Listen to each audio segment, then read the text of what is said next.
Hello everyone, welcome to our channel the history बस।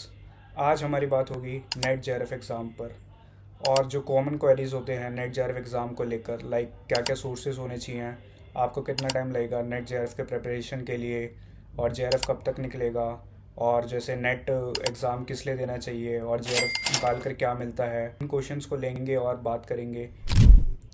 So the first question is about the eligibility of the net JRF exam. जैसे कि आप अपने masters में first semester में इस एग्ज़ाम के लिए एलिजिबल हो जाते हैं, तो आपको उसी साइकिल में इस एग्ज़ाम को दे देना चाहिए। आपको काफ़ी पता चलता है पैटर्न के बारे में, क्वेश्चंस के बारे में। एंड नेक्स्ट मैं अपना एक्सपीरियंस शेयर करना चाहूँगा। लाइक मैंने जो टोटल अटैम्प्ट्स लिए इस एग्ज़ाम के लिए वो थे 3।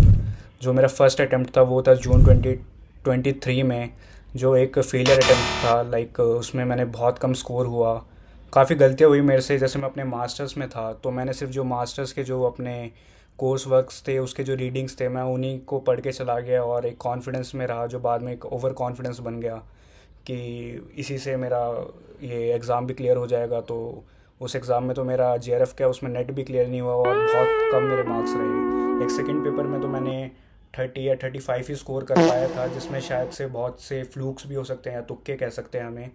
तो काफ़ी डिसअपॉइंटिंग था वो वाला नेट 23 का साइकिल मेरे लिए। सो जून 2023 के फेलियर के बाद जो मेरा अटैम्प्ट था वो दिसंबर में ही था। उसमें मैंने अपना स्ट्रेटेजी को थोड़ा चेंज किया, जिसको मैं बाद में आपको बताता हूँ, बुक्स के बारे में और सोर्सेज के बारे में और किसको कितना पढ़ना चाहिए। तो जो मेरा दिसंबर का 2023 का अटैम्प्ट था वो एक सक्सेसफुल अटैम्प्ट रहा। मेरा जेआरएफ भी क्लियर हुआ। अगर मैं मार्क्स की बात करूँ तो मेरे सेकंड पेपर में अराउंड 75 मार्क्स थे हिस्ट्री में। तो फिर वो अटैम्प्ट अच्छा रहा मेरा। एंड देन मेरे को थर्ड अटैम्प्ट भी देना पड़ा। कुछ सर्कमस्टेंसेस ऐसे बन गए पीएचडी एडमिशन्स को से रिलेटेड। तो फिर मेरा जून 2024 का जो अटैम्प्ट था उसमें भी मेरा लकीली जेआरएफ क्लियर हो गया। तो बुक्स और सोर्सेज की बात करें तो मैं आपको बताता हूँ, इंग्लिश में कुछ अलग बुक्स हैं, जो हिंदी के स्टूडेंट्स हैं उनके लिए अलग बुक्स हैं। जैसे हम स्टार्टिंग में हिंदी से करते हैं तो जो पहला बुक है वो शायद जो मैंने अपने खुद भी पढ़ा है अपने सेकंड अटैम्प्ट में, जिसमें मेरा जेआरएफ क्लियर हुआ, वो था ये प्राचीन भारत, जो सौरभ चौबे का लिखा हुआ एक बुक है। काफ़ी फैक्चुअल है और टू द टू इन्फॉर्मेशन है। लाइक वेस्ट जो इन्फॉर्मेशन है वो नहीं है इसमें, जो आपको इररेलेवेंट लगे अपने एग्ज़ाम को लेकर, क्योंकि एग्ज़ाम जो है ज़्यादा फैक्चुअली आता है। तो ये बेस्ट बुक है इस हिंदी एस्पायरेंट्स के लिए। तो देन मेडिवल के लिए आप इसको देख सकते हैं, ये मध्यकालीन भारत जो हरीश चंद्र वर्मा का पार्ट 1 और पार्ट 2 है। तो इस बुक में काफ़ी फ़ायदा है। आपको पूरा बुक तो नहीं पढ़ना पड़ेगा। जैसे इसका हिस्टोरियोग्राफी का सेक्शन है वो सबसे बेस्ट है। उसके मैच का सेक्शन किसी भी बुक में नहीं है। जैसे ई श्रीधरन का एक बुक है, उसमें भी ऐसा मेडिवल का सेक्शन नहीं है। तो आपको हिस्टोरियोग्राफी जैसे एक टॉपिक है, उसके लिए इसको पढ़ना चाहिए। आप ट्रांसलेट कर लीजिए अगर आपको दिक्कत है हिंदी पढ़ने में। और आपको टेक्नोलॉजी जैसे एक सेक्शन है, टेक्नोलॉजी के लिए इसमें आपको पढ़ लेना चाहिए। इसमें बहुत सारा चीज़ें लिखी हुई हैं जो और गाइड बुक्स में नहीं है। तो अगर आप मॉडर्न की बात करें तो जैसे शेखर बंदोपाध्याय का जो बुक है प्लासी टू पार्टीशन, उसका इंग्लिश में भी अब ट्रांसलेशन हो गया, तो आप उसको ही ले सकते हैं हिंदी में भी। तो आप उसको फॉलो करिए। देन एक बीएल ग्रोवर का जो बुक है उसको आप फॉलो करिए। एक वो पूरा कॉन्सेप्चुअल बुक है। कभी भी कोई कॉन्सेप्ट का अगर कोई फैक्ट क्वेश्चन आएगा रैदर देन फैक्ट, तो आप उससे एकदम उसको निकाल सकते हैं और मतलब अपने क्वेश्चन को ठीक कर सकते हैं उससे पढ़कर। तो आपको हिंदी में तो ये सोर्सेस यूज़ करने चाहिए। हार्डली आपको 3 से 4 महीने लगेंगे और अभी भी हमारे पास 3 से 4 महीना टाइम है जेआरएफ के लिए। तो आप इन सोर्सेज को पढ़ सकते हैं। अब मैं बात करता हूँ इंग्लिश सोर्सेज की। तो इंग्लिश सोर्सेज में तो सबसे बेस्ट जो सोर्स है वो एंशिएंट इंडिया का उपेंद्र सिंह। तो उपेंद्र सिंह जो बुक है वो पूरा हिस्ट्री जो अपना एंशिएंट इंडिया का है, मतलब अर्ली मेडिवल तक, उसको कवर करता है। तो इसके साथ आपको कोई बुक लेने की कोई ज़रूरत ही नहीं है। आप इसको अगर पढ़ लेते हैं थॉरली तो आपका एंशिएंट का सेक्शन एकदम कवर होने वाला है। देन मेडिवल के सेक्शन में इंग्लिश से अगर हम बात करें तो ये जे एल मेहता के 3 वॉल्यूम्स आते हैं। अभी मेरे पास 2 ही हैं यहाँ पर, तो आप इसको ले सकते हैं। इसमें आपको पता चल जाएगा, मतलब आप इसमें नोट्स बना लें अपने और एक अच्छा अंडरस्टैंडिंग हो जाएगा मेडिवल इंडिया का। आजकल हम देख रहे हैं कि रीजनल डायनेस्टी से काफ़ी क्वेश्चंस आ रहे हैं। तो रीजनल डायनेस्टीज़ में इन बुक्स में तो बहुत बहुत कम लिखा गया है। तो उसके लिए एक नया बुक है जो ये बुक है कॉम्प्रिहेंसिव हिस्ट्री ऑफ इंडिया। तो ये कहीं अमेज़ोन और फ्लिपकार्ट पे तो अवेलेबल अभी नहीं है। इसका लिंक मैं आपको भेज दूंगा डिस्क्रिप्शन में, आप इसको देख सकते हैं अपने रीजनल हिस्ट्री के लिए। इसमें काफ़ी लिखा गया है और मेडिवल में आजकल रीजनल हिस्ट्री को लेकर ज़्यादा पूछे जा रहे हैं क्वेश्चंस। एंड देन मैं मॉडर्न सेक्शन की अगर बात करूँ तो इसमें 3 बुक्स हम देख सकते हैं। इसमें से आपको 2 ही देखने हैं, मैं आपको 3 का चॉइसेस दे देता हूँ। जैसे फर्स्ट है स्पेक्ट्रम। स्पेक्ट्रम बहुत बेस्ट बुक है फैक्ट्स के लिए, एकदम थॉरली लिखा गया है और छोटा छोटा आप जल्दी इसको कवर भी कर सकते हैं। देन ये बुक है फैक्ट और कॉन्सेप्ट, इसमें दोनों हैं, तो आप इसको देखें। और ये जो मैंने हिंदी वालों के लिए भी बोला और ये इंग्लिश वालों के लिए भी यही बुक है जो कॉन्सेप्ट को आप कॉन्सेप्ट अपना इससे क्लियर कर सकते हैं, जो BL ग्रोवर का बुक है, तो आप इसको फॉलो कर सकते हैं। एंड देन जब आप इसको पढ़ लें तो आपका हिस्टोग्राफी का सेक्शन आता है। तो हिस्टोग्राफी के सेक्शन के लिए आप ये ई श्रीधरन बुक है।